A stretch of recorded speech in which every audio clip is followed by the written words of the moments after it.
सुंदर बुद्धि और सुंदर रुचि।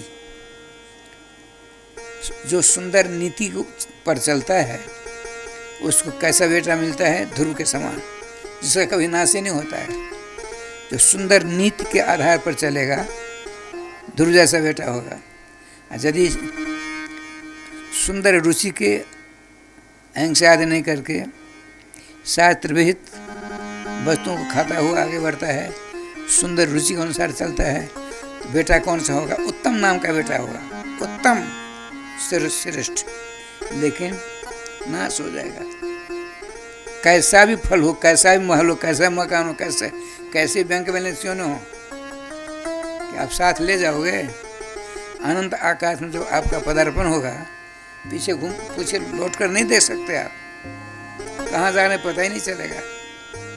वो स्वामी जी कहते हैं, मार्ग अगम संग नहीं संभल, नाम गाम कर भुला रे।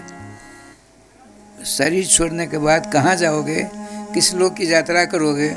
कैसा रास्ता है? रास्ते में धर्मशाला दुकान आदि हैं कि नहीं, कुछ पता नहीं है। कोई लौट कर आवे तब न कहे तो वहाँ ऐसा है, वहाँ ऐसा है, वहाँ वैसा है। शास्त्रों के आधार पर सारी बात कही जाती है।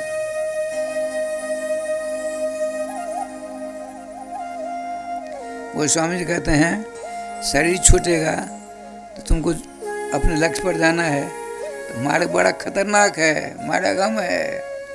और संग में न सत्तू है न पैसा है, भूख और प्यास मारे तिमिला हुए।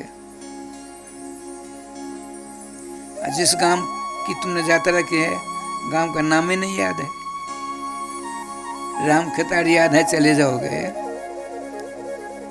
सदा राम खेताड़ी में रहोगे तो संभव नहीं है। 10-20 वर्ष के बाद तो राम खेताड़ी छोड़ना पड़ेगा। कहाँ जाओगे? हमको तो पता नहीं।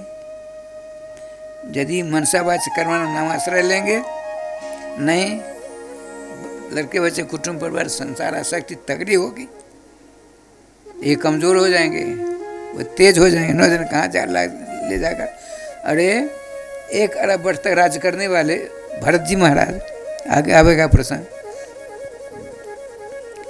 अपने बेटों को रात तिलक देकर चले जाते हैं गंडकी नदी किनारे भजन करने के लिए।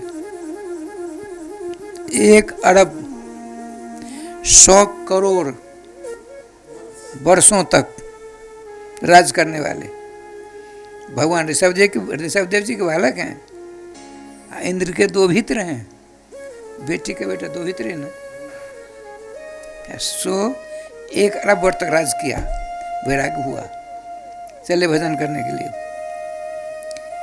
त्रिकाल संध्या वंदन करते थे, शालग्राम भगवान की पूजा करते थे। शालग्राम भगवान साक्षात श्री कृष्ण हैं।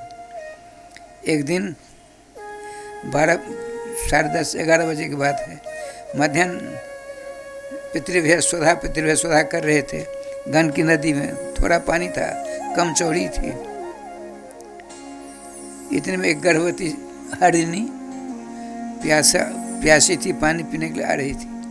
इतने में पीछे से सिंह ने गर्जना की भयंकर। सिंह की धार सुन करके डर के मारे पानी क्या पीवेगी, छलांग मार कर पल्ली पार जाना चाहती है। छलांग मारी, तब तक उसके पेट से बच्चा नीचे गिर पड़ा। पानी के प्रवाह बचा बहता जा रहा है। परम धर्मात्मा भरत जी ने देखा, हमें अस्य माता पितरु, इसकी माता तो बच्चा को जन्म देकर मर गई, नीचे गिर कर ये बहता जा रहा है। इसका माता पिता तो मैं हूँ। यदि मैंने इसकी रक्षा नहीं की तो दोष लगेगा। और दोष से ऊपर उठे हुए थे वो। देखिए भगवान की बलवती माया क्या करती है।